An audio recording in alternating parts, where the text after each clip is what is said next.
bagus.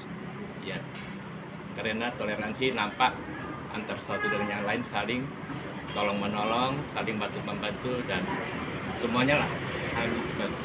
Untuk Kalau sampai sekarang ini ya masih bagus aja ya, nggak pernah ada masalah, skalanya, aman-aman aja. Dan saat ini ya juga seperti itu, aman-aman aja, nggak pernah ada masalah. untuk skala 10 sampai 100 mungkin kerukunannya di tingkat berapa, Kak? Mana dibilang ya, bisa sih sampai tingkat-tingkat 100 bisa. Soalnya emang belum pernah ada masalah kericuan antar agama, belum ada dia mulai dari kota Siantar sampai ke Jakarta juga belum ada ya.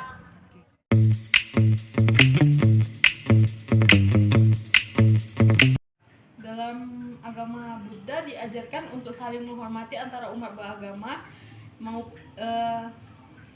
maupun yang berbeda agama di antara kita, sehingga kerukunan terjalin dengan baik. Baik, terima kasih. Untuk pertanyaan kedua, di ajaran agama saya sendiri untuk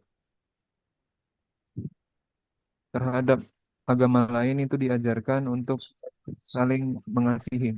Jadi dari saling mengasihi, sikap tersebut dapat kita turunkan untuk menghargai agama lain sehingga tidak terjadi perpecahan maupun kejahatan sehingga ya terpenuhilah ajaran Yesus yang menyuruh kita untuk tidak membeda-bedakan bangsa seperti misalnya bangsa Israel dengan bangsa lainnya semuanya akan dikasihi oleh Tuhan.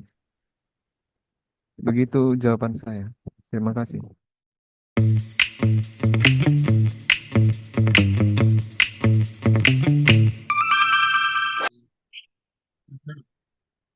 Kalau menurut dari pendapat saya sendiri ya, setiap umat beragama itu seharusnya menjaga kerukunan antar agama dengan kesadaran bahwa semua manusia adalah ciptaan Tuhan dan pastinya memiliki martabat yang sama.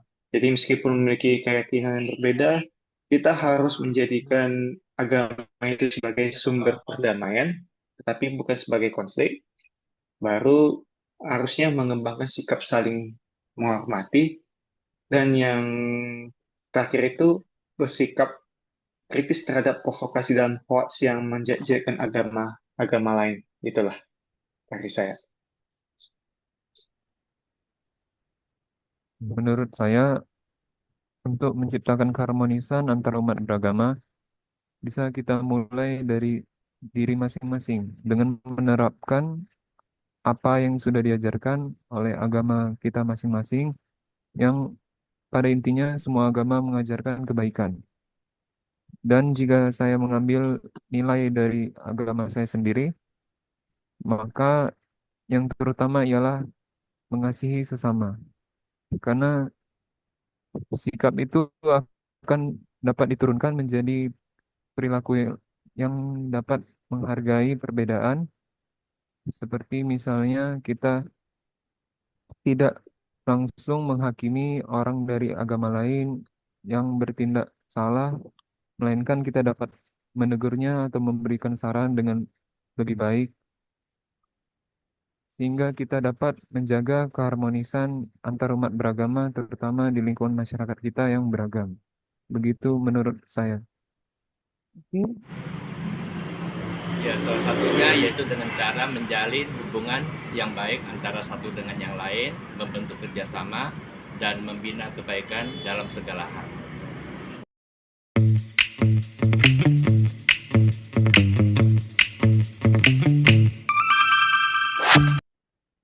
Kalau menurut saya untuk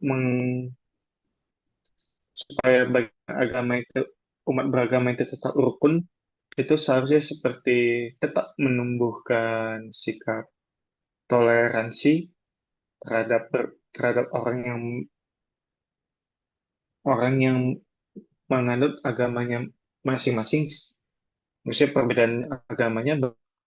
Baru yang kedua itu harus tetap melakukan dialog antar umat beragama secara rutin untuk saling mengenal dan saling memahami. Baru yang ketiga itu untuk membangun kerjasama dalam kegiatan sosial ataupun seperti kegiatan yang melibatkan berbagai agama ya. Baru yang keempat itu tetaplah menjaga netralitas tempat umum, tidak menggunakan fasilitas umum untuk kegiatan keagamaan eksklusif tanpa izin atau kesepakatan bersama.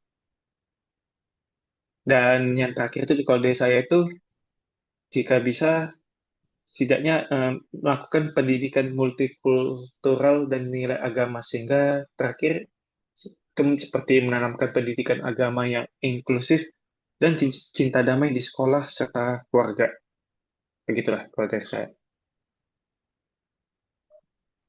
Ya, terima kasih untuk kesempatannya. Untuk pertanyaan ketiga, menurut saya sendiri, pertanyaan ini ditujukan untuk seluruh manusia di dunia, maka se- menurut saya dari pandangan agama saya, maka kita melihat perbedaan yang ada bukanlah sebagai penghalang, melainkan kita menjadikannya pembelajaran, di mana dari suatu perbedaan itu kita dapat mengambil hal-hal yang sangat bermanfaat, seperti misalnya ada perbedaan tradisi dan budaya, itu dapat menciptakan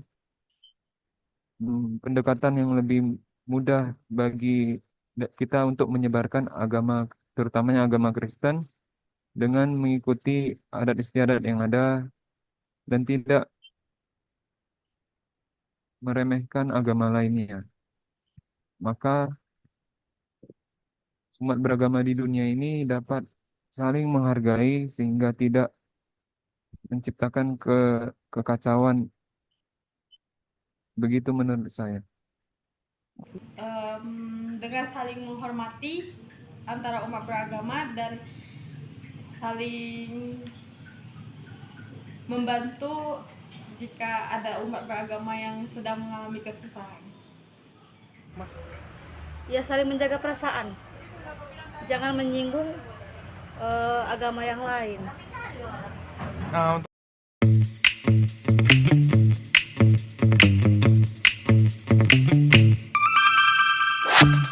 Baik, untuk pertanyaan keempat, menurut saya, pemerintah sebagai regulator yang menerapkan aturan sebaiknya dapat memberikan peraturan yang mempermudah masyarakatnya dalam mengakses kegiatan keagamaan. Dimulai dengan izin-izin pembangunan tempat ibadah yang terkadang masih terhalang, itu dapat ditinjau kembali sehingga menghasilkan regulasi yang lebih baik dan dapat menjangkau umat beragama lebih luas, bukan hanya di kota-kota yang maju, melainkan di daerah-daerah tertinggal juga dapat mengaksesnya. Dan juga untuk fasilitas dalam pembelajaran agama bagi setiap agama itu harus dapat diakses, seperti pembelian buku-buku kitab suci maupun pembelajaran buku-buku agama hingga buku-buku pendukung lainnya yang mendukung pembelajaran agama di masing-masing agama. Kemudian pemerintah juga dapat memberikan opininya terhadap isu-isu agama yang ada di dunia ini, seperti yang kita kenal ada perpecahan antara umat beragama tertentu di suatu daerah. Indonesia dapat memberikan hak atau opininya tentang hal tersebut untuk mengupayakan perdamaian agar semua umat beragama dapat mendapatkan haknya masing-masing. Begitu menurut saya. Baik, Saudara Vincent, terima kasih. Kalau dari saya sendiri ya, menurut pendapat saya sendiri itu, pemerintah itu memiliki peran yang sangat penting dan strategis dalam menciptakan dan menjaga kerukunan antar umat beragama di Indonesia ya. Kerukunan beragama itu bukan hanya menjadi tanggung jawab pribadi umat, tapi juga menjadi tanggung jawab negara dalam menjaga kestabilitas, keamanan, dan keutuhan masyarakat.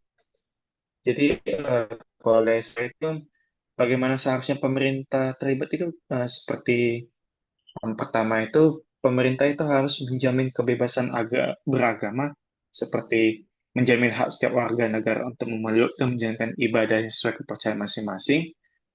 Baru yang kedua itu seperti melindungi kelompok minoritas dan diskriminasi dan intimidasi.